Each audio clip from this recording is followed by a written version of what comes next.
Pada pagi hari di tanggal 26 Desember 2004, laut di Aceh tiba-tiba surut begitu jauh hingga karang-karang yang selama ratusan tahun tersembunyi akhirnya terlihat. Anak-anak berlari ke dasar laut yang mengering, orang dewasa terpana dan sebagian lagi sibuk memotret fenomena yang terasa seperti keajaiban alam yang turun tiba-tiba. Tidak ada sirine, tidak ada peringatan, tidak ada suara apapun yang mengatakan, lari sekarang. Dan inilah bagian kontroversinya. Fenomena ini bukan misteri sama sekali. Dalam dunia sains itu adalah tanda paling jelas bahwa tsunami sudah ada di depan mata. Tanda yang sudah dapat dicatat sejak tsunami Jepang di tahun 1700-an. Diajarkan dalam buku geologi dan dikenal oleh komunitas ilmiah di seluruh dunia. Namun bagi ratusan ribu orang di Aceh, tanda itu tampak seperti keajaiban, bukan ancaman. Karena negara tidak pernah memberi pengetahuan, tidak memberi peringatan, tidak memberi alat untuk membaca tanda-tanda bahaya. Dan di ruang kosong itulah tsunami datang, menggulung kota tanpa sistem peringatan, tanpa jalur evakuasi, tanpa komunikasi. Dan sekarang dalam kesempatan ini mari kita menyelami lebih dalam dengan pertanyaan-pertanyaan bagaimana semua ini bisa terjadi dan bagaimana sebuah bencana alam berubah menjadi bencana pengetahuan, bencana negara, dan bencana kemanusiaan.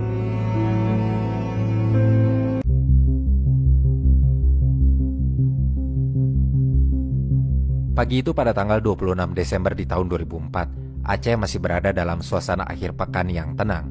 Namun dalam hitungan detik, ketenangan itu berubah menjadi salah satu bencana paling mematikan dalam sejarah modern.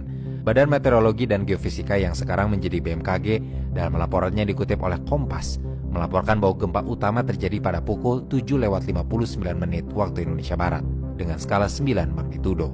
Episentrumnya sendiri berada di kedalaman sekitar 10 km di lepas pantai barat Aceh, tepatnya di wilayah patahan Megatrust yang membentang dari Simelu hingga ke Andaman.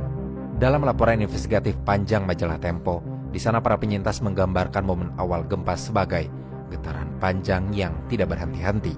Salah satu warga Banda Aceh yang diwawancari Tempo mengatakan bahwa guncangan itu berlangsung seperti gelombang yang berputar dari bawah kaki, bukan sekadar hentakan vertikal sesaat seperti gempa biasa. Sumber lokal dari Serambi Indonesia menuliskan bahwa banyak warga Aceh besar merasakan sensasi seperti laut bergulung dari dalam tanah. Seperti deskripsi yang menggambarkan betapa kuatnya mekanisme thrust fall yang mengangkat lantai samudera hingga beberapa meter dalam waktu kurang dari 10 detik. Di beberapa tempat situasinya bahkan lebih ekstrim.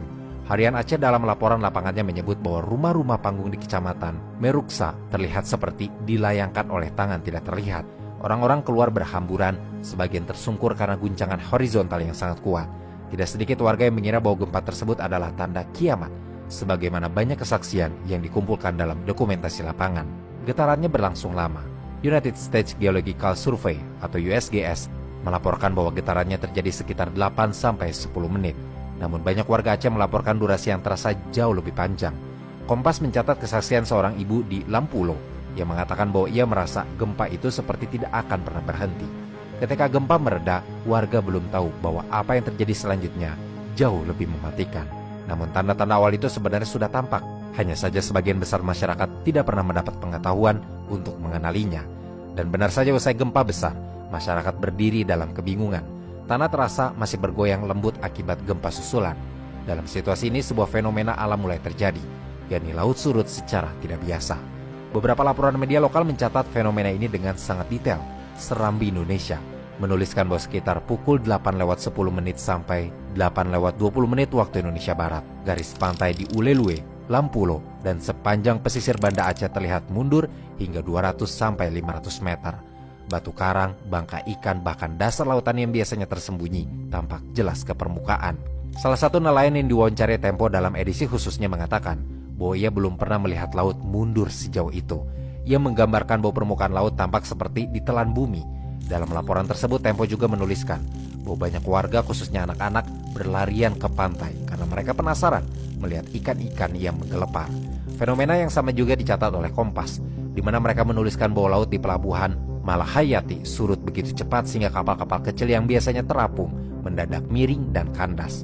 Sayangnya, pengetahuan tentang tanda alam tsunami pada waktu itu belum tersebar luas. Liputan 6 menggambarkan bahwa surutnya laut justru dianggap pertanda aman, bukan bahaya. Banyak warga yang mengira bahwa air sedang istirahat setelah gempa besar, sebuah asumsi yang tragis.